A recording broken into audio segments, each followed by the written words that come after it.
శ్రీశైలేశదయాపాత్రం దీభక్త్యాదిగుణార్ణవం యతీంద్రప్రవణం వందే రమ్యజామాతరం మునిం.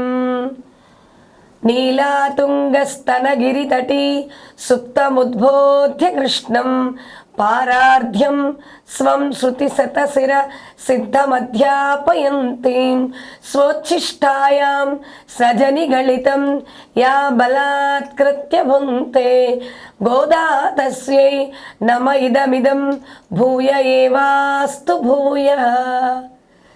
GK digital news ప్రేక్షకులకి, భగవద్భక్తులందరికీ ధనుర్మాస వ్రత శుభాకాంక్షలు. ఈరోజు ధనుర్మాస వ్రతంలో మనం 21వ పాశ్రంలోకి ప్రవేశించాం. 21వ పాశ్రంలో చాలా విశేషమైనటువంటి పాశ్రం ఈ పాశ్రం కూడా. ఎందుకంటే ఈరోజు స్వామివారిని నిద్రలేపుతాం మనం కనుక చాలా విశేషమైనటువంటిది. ఆ పాశ్రం యొక్క విశేషాల్ని అమ్మ ఏ విధంగా వివరించారు దీంట్లో గోదాదేవి మనం తెలుసుకుందాం. పాశ్రాన్ని ఒక్కసారి చదువుదాం. ஆண்டாள் திருவடிகளை சரணம்.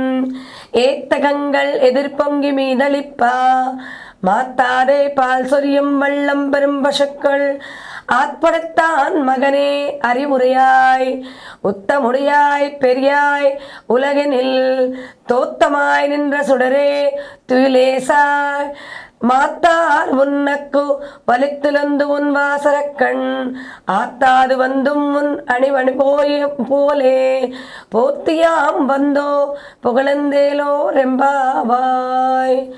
ఆండాళ్ తిరువడిగలై శరణం. ఈరోజు అమ్మవారు ఈ పాశ్రంలో గోపికల యొక్క ప్రార్థనను మన్నించి నీలాదేవి కూడా గోపికలందరితో గోదాదేవితో గొంతు కలిపారట. ఎందుకోసం? శ్రీకృష్ణుణ్ణి మేల్కొల్పడం కోసం. పాలక ఎత్తినటువంటి కుండలు పైకి పైకి పొంగుతున్నాయట, పాలు పొర్లిపోతున్నాయట, ఆగకుండా పాలు వర్షిస్తున్నాయట. ఉదారములకు పెద్ద గోవులు కల నందుని గోపుని కుమారా మేలుకొనుము. శృతజన రక్షణ దార్ఢ్యము గల అప్రమేయ వేదమూర్తి వేదాతీత ఈ లోకములు ఆవిర్భవించిన జ్యోతి స్వరూప నిద్రలెమ్ము. శత్రువులు నీ శక్తికి లొంగి నీ వాకిట నిలిచి నీ దాస్యము చేస్తున్నారు.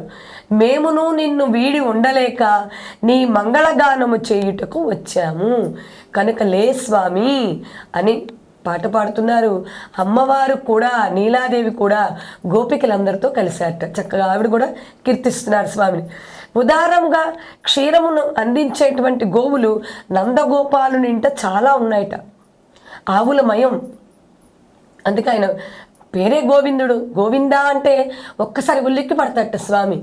ఎవరు నన్ను పిలిచింది అని అంత ఇష్టం గోవిందనామం ఆయనకి. అందుకే మనం తిరుపతి వెళ్తే గోవిందా గోవిందా అంటుంటాం. ఆ గోవింద అంటే గోవులని కాపాడేటువంటి వాడు ఆయన గోవిందుడు అయ్యాడు కనుక గోరక్షణ చేసేవాళ్ళంటే ఆయనకి ఆనందం ఎక్కువ. నందగోపుడు ఏంటో కూడా చాలా గోవులు ఉన్నాయట. గోవులంటే ఇక్కడ ఏంటి? వేదాంగాలు అని. అలాగే అవి కల నందగోపుడి ఇల్లు, అవి కలిగినటువంటి నందగోపుడు ఏంటి ఇక్కడ అంటే ఆచార్యుడు, ఆయనే గురువు మనకి. ఆయన ఉదారముగా పాలిచ్చు గోవు కూడా ఆచార్యుడు ఉపదేశించి భగవత్ స్వరూప గుణవైభవం అనేటువంటి పాలు, ఆ పాలను గ్రహించిన శిష్యులే కలశాలు. అంటే ఇక్కడ పాలు మనకి కావాలి అంటే ఇచ్చేటువంటి వారు ఎవరు? ఆచార్యులు అంటే గురువులు. అక్కడ గోవులేంటి? వేదములు, భగవత్ స్వరూపం. కాబట్టి భగవంతుణ్ణి పొందాలి అంటే ఎవరు చెప్పాలి మనకి? గురువు గారు చెప్పాలి. అది పొందేటువంటి పాలు పొంగిపోతున్నాయి కలశాలు. అక్కడ కలశాలు ఏమిటి? శిష్యులు అంటే స్వీకరించే వాళ్ళం మనం. కలశం మనకి లేకపోతే పాలు పట్టుకుంటుందో అలా స్వీకరించేటువంటి వాళ్ళం మనం. ఈ కలశంలో పాలు పితికితే పైనుండి ఏకధారగా పాలు పడుతున్నాయట. అవి కింద పడి పొంగుతున్నాయట తెలియకుండా. ఎక్కడి నుంచి వస్తాయో తెలియట్లేదు. పైకి పైకి పొంగి పొర్లుతున్నాయి అంటున్నారు. అంటే ఆచార్యుల యొక్క కృప అలా ఉంది, దయ. ఆచార్యులు ఉపదేశించినటువంటి అర్థాలు శిష్యుల హృదయంలో నిండి పొంగుచున్నాయట. అట్లా యుక్తములచే పటిష్టముగా ఉపదేశించుటలో శిష్యులకేదో గొప్ప ఉపకారం చేయుచున్నారు అని ఆచార్యులు భావింపరు. అంటే నేనేదో చేస్తున్నాను గురువులు అనుకోట, నా వల్లే వీళ్ళు బాగున్నారు శిష్యులు అని అనుకోట. అందుకని ఆచార్యులు ఉపకారం చేస్తున్నారు, కానీ అది ఎవరికి మనకి తెలియదు. ఆ ఉపకారం చేస్తున్నారని ఆయన కూడా చెప్పరు, కానీ ఏదో గొప్ప మేలు చేస్తారు. గురువు గారు చెప్పినటువంటి ప్రతి పని మనం మాట్లాడకుండా చేస్తే మనకి ఖచ్చితంగా మేలు జరుగుతుంది, కానీ కీడు జరగదు. అది ఎందుకు, ఏమిటి, దీనిలో నష్టం వస్తుందా అని అంచనా వేయకూడదు. గురువుగారు చెప్పారు, నేను చేస్తున్నాను. అలా ఎప్పుడైతే చేస్తామో ఖచ్చితంగా గురువు అనుగ్రహం ఎప్పుడైతే కలుగుతుందో భగవంతుడి అనుగ్రహం కూడా మనకు కలుగుతుంది. గురువు తర్వాతే భగవంతుడు. అందుకే కబీర్ దాస్ చెప్తారు, గురు గోవింద్ దోవు ఖడేతో కాకే లాగైపావు. ఎవరికి నమస్కరిస్తావయ్యా అంటే బలిహారీ గురువు అపనే గోవింద్ దియో బతాయ్. అంటే గురువు చెప్తాడు గోవిందుడు ఎలాగో అని, గోవిందుడు ఎక్కడున్నాడు అని. అందుకని గురువుకే నమస్కరిస్తాను, ముందు నమస్కారం. వాళ్ళిద్దరూ నిలబడితే అంత గొప్ప స్థానం ఆచార్య స్థానం. అందుకని గురువు మనకు తెలియకుండానే ఏం చేస్తారట, పటిష్టంగా ఉపదేశిస్తారట. శిష్యులకి ఏదో గొప్ప ఉపకారం చేయాలని, నేనేదో చేస్తున్నానని ఆయన అనుకోట. అసలు నిస్వార్థంగా శిష్యులకి ఆయన ఉపదేశం చేస్తారు. అలా ఉపదేశిస్తున్నారు ఆయన. గోవు పాలు స్రవించకున్న శరములు ఆ పలుచే బాధింపబడి వర్షించును గాని ఇతరుల ఉపకారము అనుకోవద్దు. అందువల్ల గోవులు ఉదారములైనవి. అవి అటువంటి గోవులు కలిగినటువంటి నందగోప కుమారుడా అంటే ఆయన వశవర్తి, అక్కడ ఆయన వాడా అనే మాట వింటావు కనుక ఆయన నిన్ను మాకు అందిస్తాడు అని ఆయనకి చెప్తున్నారు. స్వామి, నువ్వు మాకు కరుణించకపోయినా మా ఆచార్యులు వారు నందగోపుల వారు ఉన్నారే, ఆయన చెప్తారు నిన్ను ఎలా మేము పట్టుకోగలము, నీ దర్శనం ఎలా చేసుకోగలము ఆయన వివరిస్తారు. అప్పుడు మేము ఖచ్చితంగా నిన్ను పొందగలుగుతాము స్వామి అంటున్నారట. గోపికల కృష్ణుణ్ణి ఊత్తముడియాయ్ అని పిలుస్తున్నారు అక్కడ. ఊత్తముడియాయ్, ఊత్తము అనగా దార్ఢ్యము గలవాడు, అంటే దృఢముగా ప్రమాణముచే సిద్ధమైన వాడు అనేటువంటి అర్థం ఉంది. అట్టి దృఢమైనటువంటి ప్రమాణమైన వేదముచే తెలియదగినటువంటి పరమాత్మ ఆయనే వేదాతీతుడు కూడా, వేదాలకు అతీతం ఆయన. అందుకని ఆయనకి ఏమంటున్నారు, ఊత్తముడే అంటున్నారు ఇక్కడ. నమో నమో వాంగ్మనసాతి భూమయో నమో నమో వాంగ్మయసేక భూమయే. వాక్కు మనస్సు కందని తత్వం. వాక్కు అనేది చాలా గొప్పది, అది మనస్సుకి అందదు. వాక్కు మనస్సు చేత గ్రహింపదగినటువంటి తత్వం, ఇదే బ్రహ్మతత్వము. అనగా బ్రహ్మతత్వాన్ని ఆశ్రయించి వారికి అందని వాడు ఎవరూ ఉండరు. ఖచ్చితంగా భగవంతుడు అందుతాడు. అందుకని మనం దేన్ని పట్టుకోవాలి, బ్రహ్మతత్వాన్ని పట్టుకోవాలి. యశోదకు కృష్ణుని వలె అందువాడు. యశోద దగ్గరికి ఎవ్వరికి కట్టుబడలే ఆయన, యశోదకు కట్టుబడ్డాడు. ఆవిడ కడితే కట్టించుకున్నాడు, నడుముకి బంధిస్తే బంధించుకున్నాడు. తాడు పాపం ఒరుచుకుపోయి మచ్చపడిపోయింది. భగవంతుడు ప్రేమకి, తల్లి ప్రేమకి ఒగ్గాడు అక్కడ. తను అనుగ్రహము చే ప్రమాణమునకు వశమై ఉండినవాడు. అంటే ఏదైతే ప్రమాణం చేస్తాడో దాని ప్రకారం మాట తప్పుడు ఆయన. ఇంతది ఇట్టిది అని గట్టిగా చెప్పుకోవడానికి వీలు లేని పరబ్రహ్మతత్వము కావున తెలుసుకున్నావు అను వారికి పరతత్వము తెలియనేరదే అంటున్నారు ఇక్కడ. ఆ పరతత్వాన్ని కూడా చెప్పాలి స్వామి. అలా ఎవరైతే అందరి పరబ్రహ్మతత్వాన్ని, ఈ లోకంలో ఇంద్రియ గోచరమైనట్టి జ్యోతి స్వరూపాన్ని శ్రీకృష్ణుడిగా ఆవిర్భవిస్తారో, భగవత్ సాక్షాత్కారానికి, భగవత్ కటాక్షానికి పాత్రులవుతారో, ఆ గోపికలందరూ మేమందరం వచ్చాం, మాకు తెలుసు. ఆలయంలో అర్చనామూర్తులు కేవలం విగ్రహాలు కాదవి, ఉపకరణములు.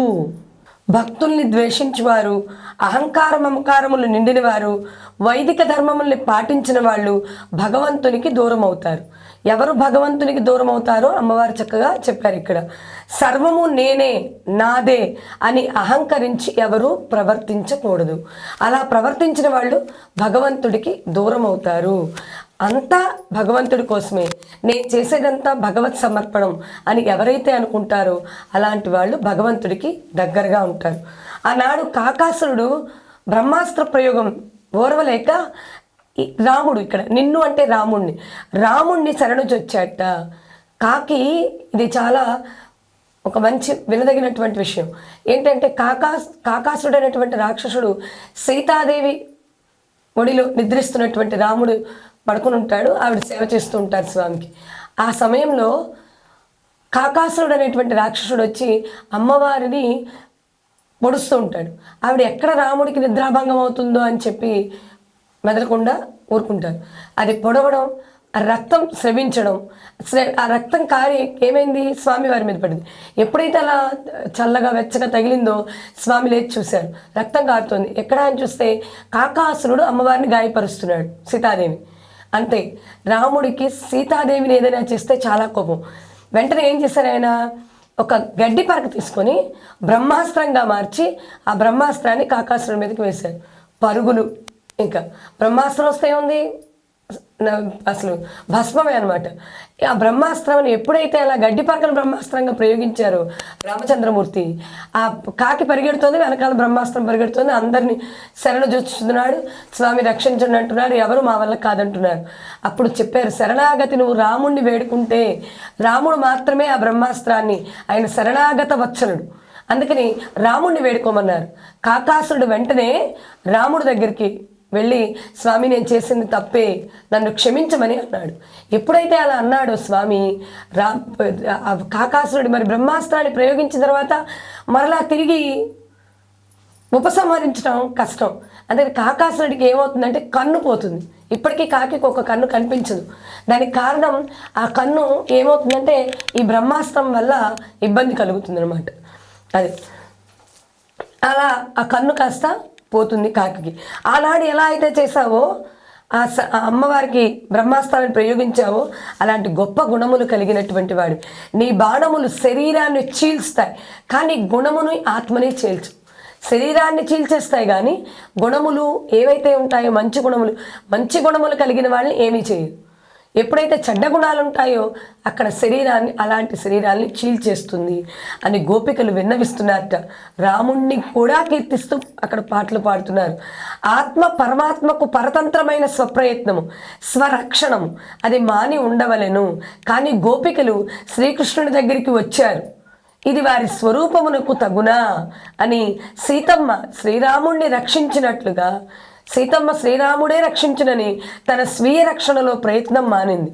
అలాగే గోపిలు కూడా అట్లాగే ఉండాలని, శ్రీకృష్ణుని దర్శింపాలని ఆర్తి.